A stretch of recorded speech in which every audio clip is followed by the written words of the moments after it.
Hey, I did it. Hey, hi, hello. It's been a while. Well, for me at least. Took a bit of a break between episodes. Um, Not that you'll notice because this is just the next week. Uh, Excuse me. But we have unlocked the next section of the map. And you can see that that's where the game is pointing us to. And I'll be honest, there are some sections of this game that I haven't fully explored. For example, there's this entire section over here that I haven't really looked at or explored, and it's part of a quest line. But it's not relevant to this character. So if I do it, it's going to be off screen. I'm just going to be fully honest with that. So for now, we're just going to saunter forward. We're going to get those. We're going to activate Moog and his brother's.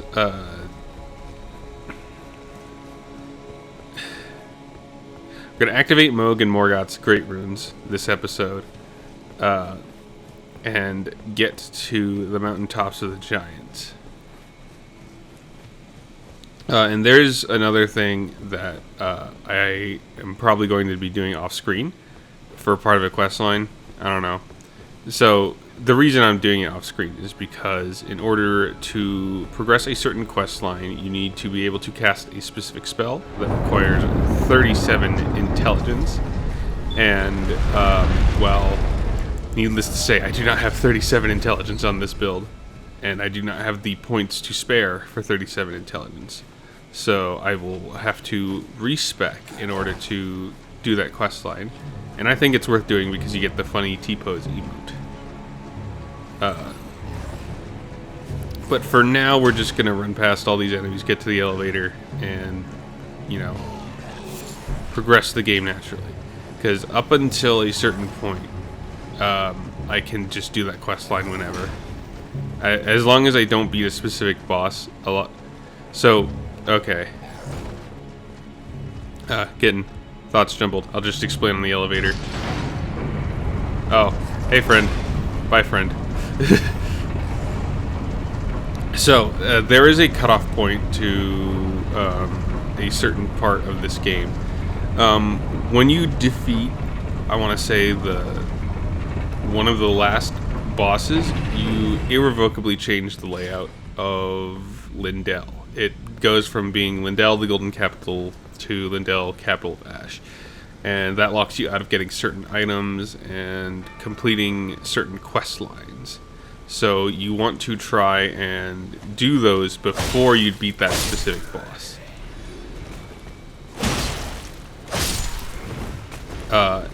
And that includes the one where I have to change my stats.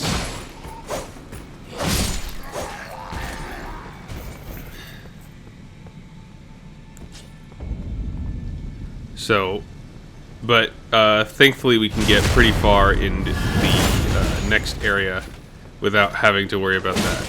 So I'm basically just going to get through... His sword's not spawned, that's hilarious.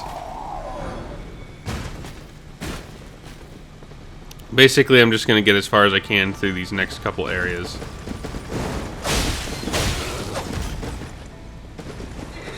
And then go back and do that quest line.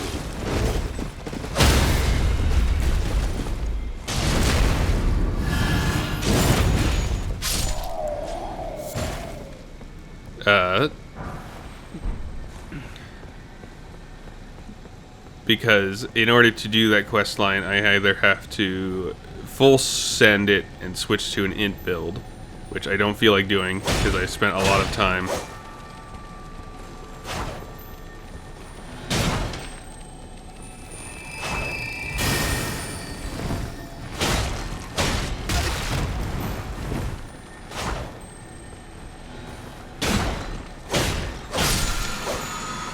Since I spent a lot of time,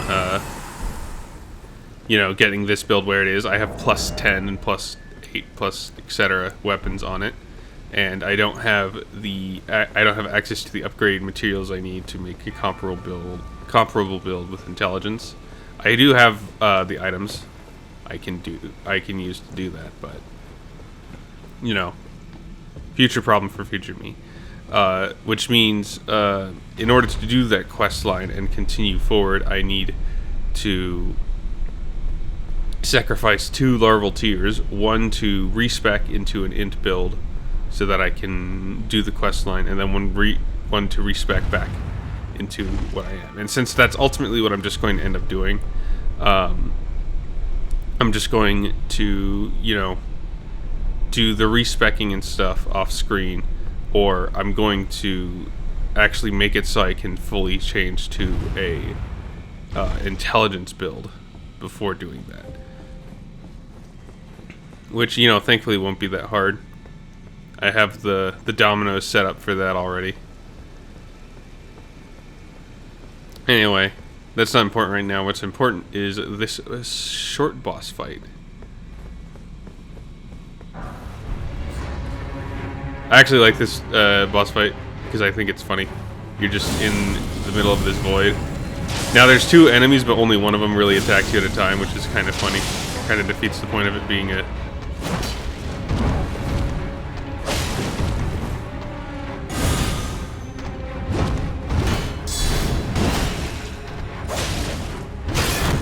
Ah, right, small shield. Ow.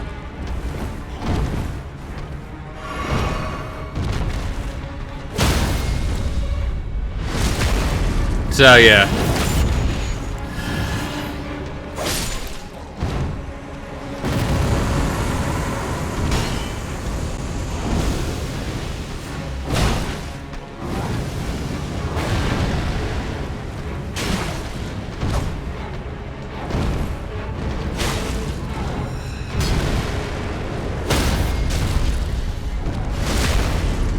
Yeah, this boss fight seems intimidating at first because there's 2 of them.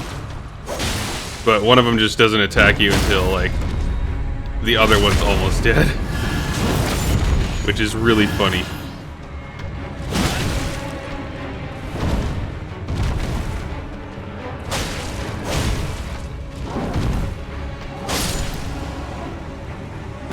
The only difficult part is that, you know, it's dark, so it's hard to see their moveset. But even then, it's not a huge modifier to the difficulty. Especially since one of them glows red. You know, thereby negating the difficulty of said boss fight being in the dark. Anyway, let's get the Omen Twin Great Runes, and then we'll move on to the snowfields.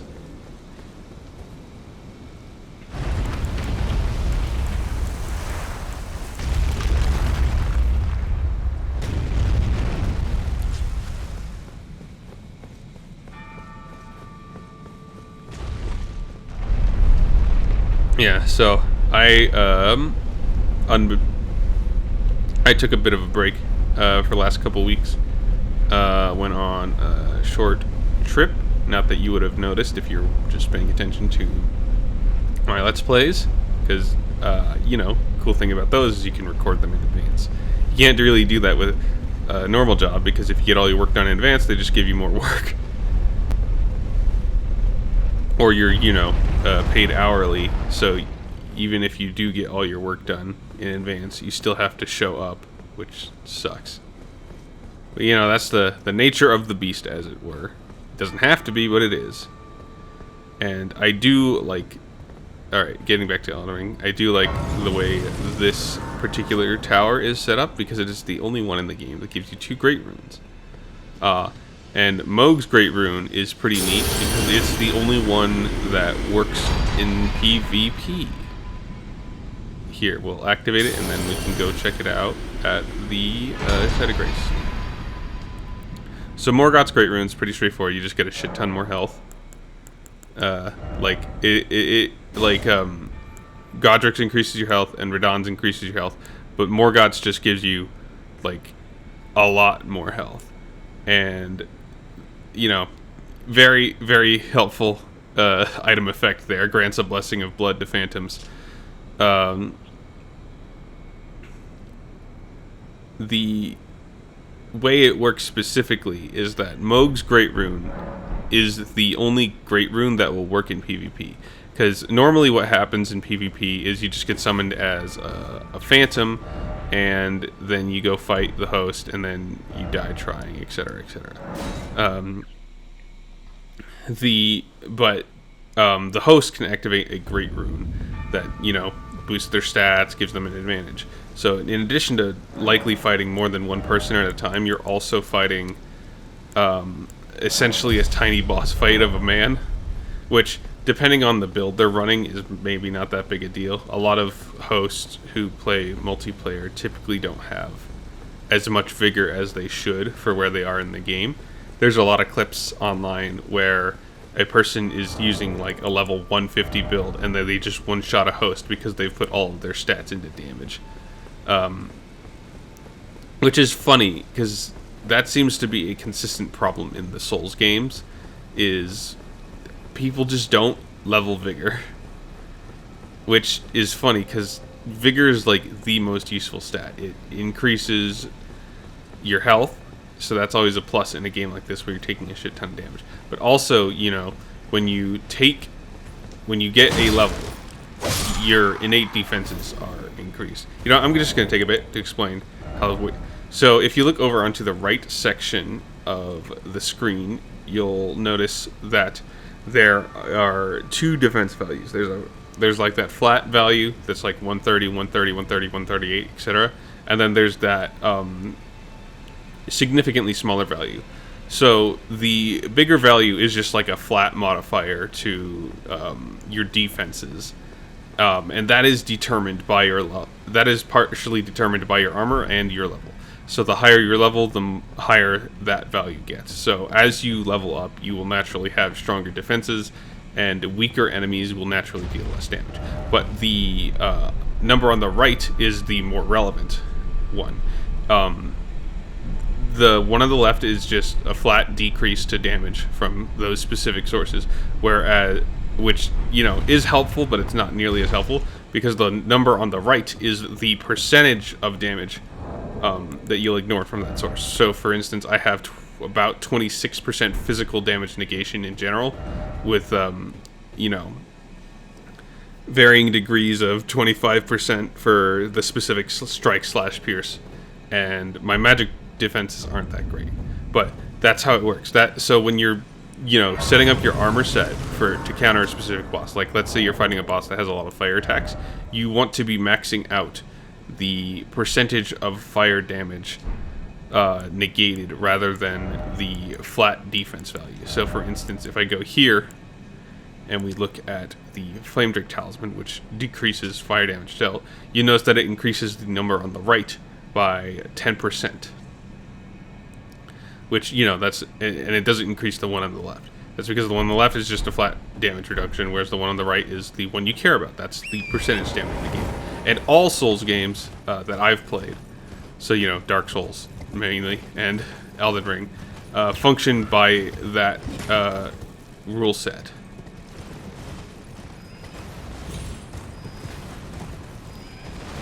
I didn't know this was a place you could go. Oh well. Anyway, so by leveling vigor, not only are you increasing the amount of total damage taken, but you're also increasing your flat defense. And while your flat defense does go up regardless of what stat you boost at the leveling station, if your goal is to not die, which should be pretty high on the priority list for a game like this, where all the enemies deal a shit ton of damage, that is a good investment to make. And you may be thinking, but wait, if I'm not taking any damage, that's fine and all, but how will I deal damage?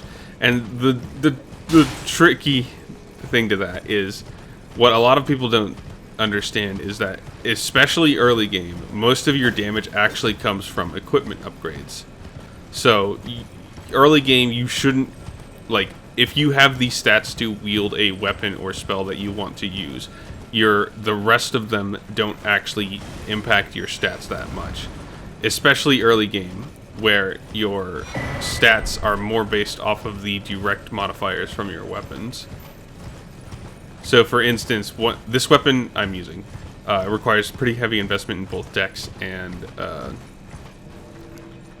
sorry, there's a boss coming up, so I'll have to focus a bit on that. I'm going to change weapons because the weapon I currently have equipped does not work well against this boss.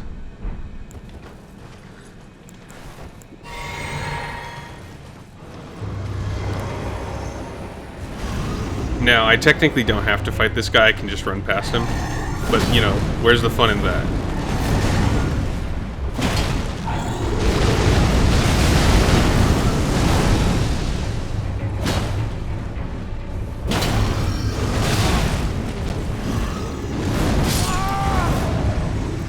Again, where's the fun in that? Alright, so we're gonna give that another try.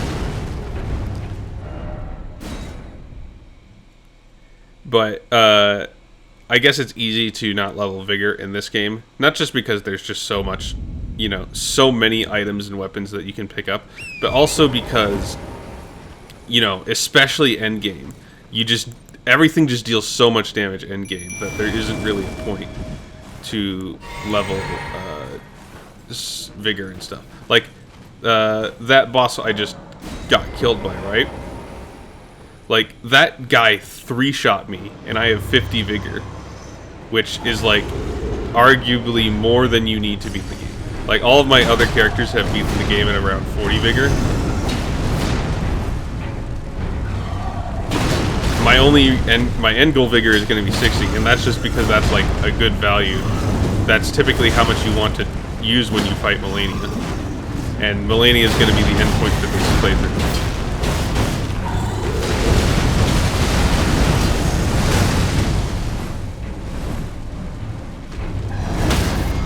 Well, that was fun.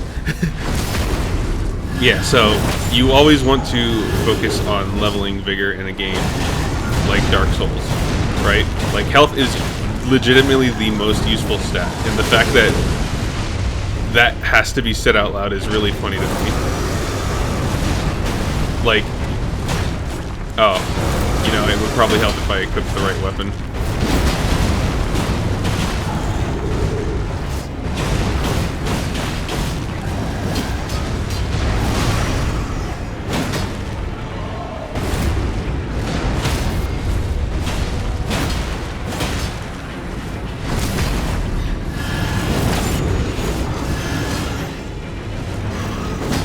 So I think the dagger's triggering twice is a unique effect of the specific dagger I'm using, rather than an interaction between the daggers and the critical attack effect, which kind of sucks. I think it'd be cooler if it was just a general effect of daggers.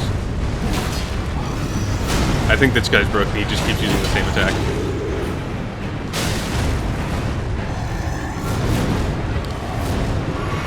I'm just gonna heal because it'd be really sucky to just, you know, get this close to the end. Alright.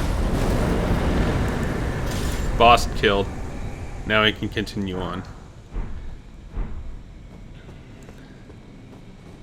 And that was one of the more difficult bosses, simply because he deals a shit ton of damage, and also he is one of the most annoying subtypes, that is gargoyles. Everybody hates gargoyles. Universal constant. Everybody hates gargoyles. Anyway, with that, we have reached the Great Lift of Rold, which is where we need to be to get to the end of the game. Both in terms of beating Malenia and just the game in general. But we're not going to go all the way just yet, because if you look at my handy-dandy map, you'll notice that in addition to having this marker, I also have this marker up here, which is part of the Volcano Manor request line. And you'll kind of, if you've been paying attention, notice that I haven't really explored the Volcano Manor.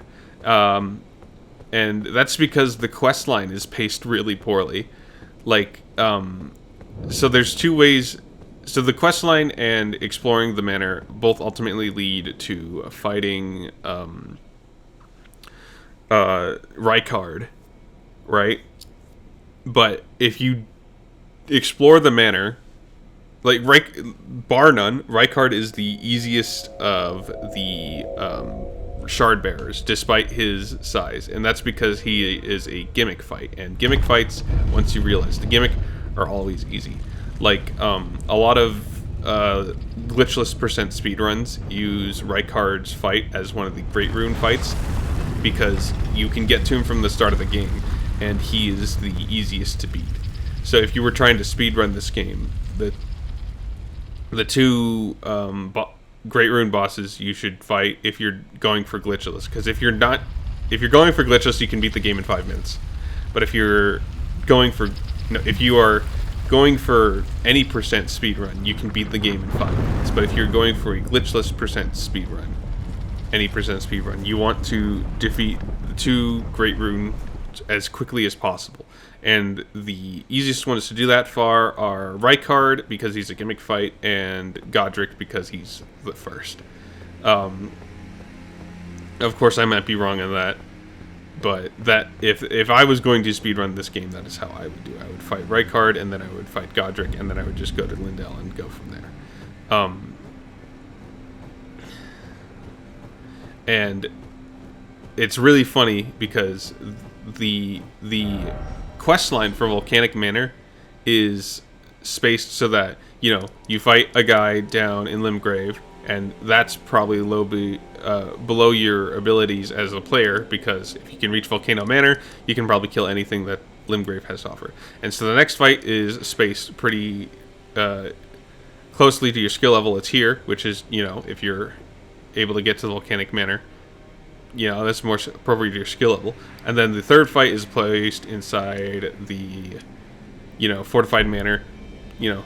But then the last one is placed up here on the mountaintops of giants, which is like endgame. And if you're able to get to this point, like, you are able to defeat Rykard. So it's really funny that doing...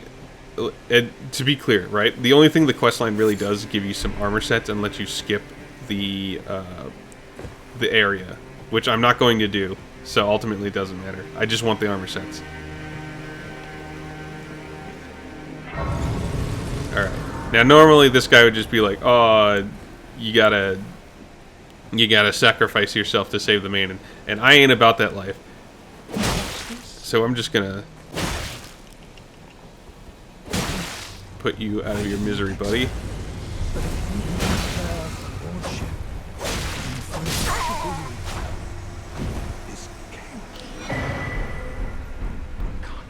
Man, I hate Shabriri. All my bros hate Shabriri. Now, this next section over here, believe it or not, is not... Well, it is technically skippable, but I don't want to skip it because you get an item from it. But the cool part is, you don't have to fight anything here. You just have to be really fast. Which is a good way to go about things, because all of the enemies in this part in this map are mini-bosses that you would normally fight by going to an Everjail. So thankfully, if I can avoid this bird... Hey, bird. But that was unnecessary. Just looking for the entrance to the underground. Thank you, I'll be out of your hair in a moment.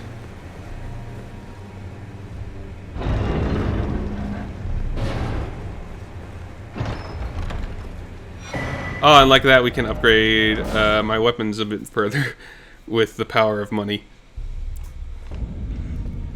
Unfortunately, the other upgrade item in that area is not as easy to grab. You actually have to fight a boss and such, and that is... You have to go through a dungeon and fight a boss and all that. You know, maybe we'll do that next time. But yes, now I can easily get everything up to plus 18. You know, I can stop doing no damage with my weapons that aren't the Bloody Hellas and the Dragon Communion Seal. Anyway, I think that is a good place to leave off this episode. We got to the mountaintops of giants. We got the ability to upgrade weapons. You know what? Actually, I'm going to go a little further. I'm going to get to the entrance to the dungeon in this area that lets me upgrade my spirit ashes. because the fun part about getting to the end game of Elden Ring is that all of the items that you need to like upgrade everything are kind of just like sandwiched together in the same space, instead of like spread out as much as they like going through the game. All of the upgrade items and stuff are just like really spread out, right? Fuck you, bird. Fuck you, bird. No one likes you. No one likes you. See, no one likes you.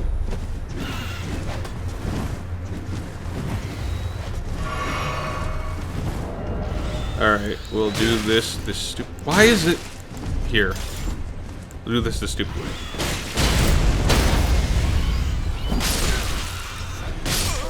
Alright. That's my fault. I picked a fight that I shouldn't have. But you know, everybody dies to birds. Whether they like it or not, everybody dies to birds. I just died the stupid way because I had the tools available to fight them, and I didn't use them.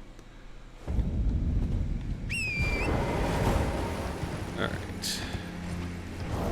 Oh yeah, I can make my Morning Star deal more damage. Yeah, it's a plus 18. Which is good because it's basically my secondary.